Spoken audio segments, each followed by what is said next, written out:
Medigadda barrage నిర్మాణంలో అవినీతికి సంబంధించి రోజుకో కొత్త విషయం వెలుగు చూస్తోంది. విజిలెన్స్ అండ్ ఎన్ఫోర్స్మెంట్ దర్యాప్తులో అనేక ఆసక్తికర విషయాలు బయటపడుతున్నాయి. మేడిగడ్డ బ్యారేజ్కి సంబంధించిన పని పూర్తయినట్లు 2021 మార్చి 15న ఎగ్జిక్యూటివ్ ఇంజనీర్ ధృవీకరణ పత్రం ఇచ్చారు.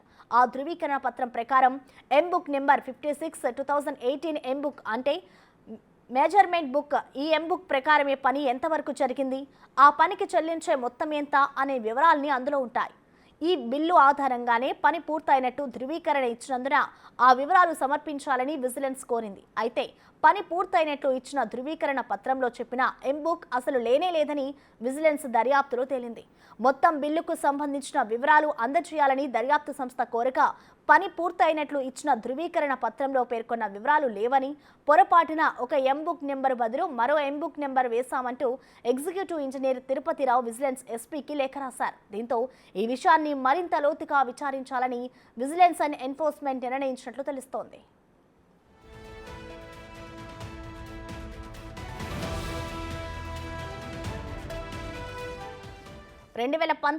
జూన్లో సీఎం కేసీఆర్ మేడిగడ్డను ప్రారంభించారు. అదే సంవత్సరం జనవరిలో కాళేశ్వరం మొదటి లింక్ను పరిశీలించిన ఆయన బ్యారేజీకి సంబంధించిన అన్ని పనులను ఏప్రిల్ 15లోగా పూర్తి చేయాలని ఆదేశించారు. నిర్ణీత లక్ష్యం మేరకు పని పూర్తి చేయడానికి రోజుకు 10,000 క్యూబిక్ మీటర్ల కాంక్రీట్ పనిచేయాలని నిర్మాణ సంస్థ ఎల్ఎన్టీని ఆదేశించారు. బ్యారేజీ ఎగువన గైడ్ బండ్స్, ఫ్లడ్ బ్యాంక్స్ పనులను మార్చిలోగా పూర్తి చేయాలని సూచించారు.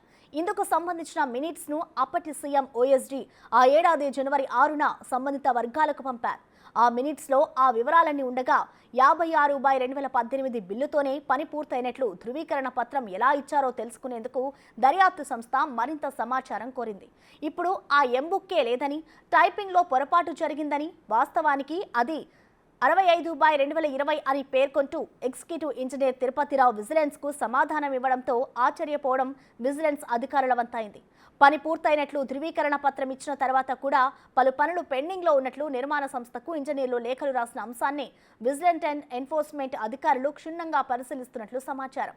పని పూర్తయినట్లు ఇచ్చిన ధృవీకరణ పత్రంలో ఏ పనులు ఇంకా పెండింగ్ లో ఉన్నాయో ఎందుకు నమోదు చేయలేదని కూడా ప్రశ్నిస్తూ దర్యాప్తు సంస్థ అధికారుల వివరణ కోరినట్లు తెలుస్తోంది.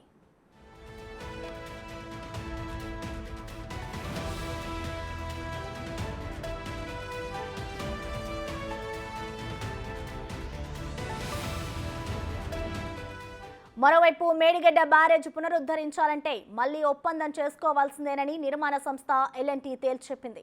బ్యారేజీలోని 7వ బ్లాక్ పై పూర్తయిన ఈఆర్టీ టెస్టులు, దాని ఫలితాలు ఇవ్వడానికి కూడా నిర్మాణ సంస్థ నిరాకరించింది. బ్యారేజ్ నిర్మాణం కోసం 2016 ఆగస్టు 26న ఒప్పందం జరిగినట్టు తెలిపింది.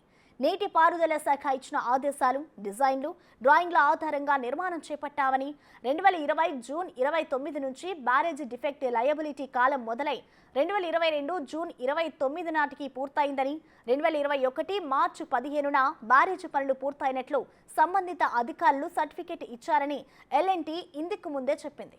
కాఫర్ డ్యాం కట్టాలంటే మరో 55 కోట్ల 75 లక్షలు అవుతుందని, దీనికి ఒప్పందం చేసుకుంటేనే పనులు చేస్తామని స్పష్టం చేసింది.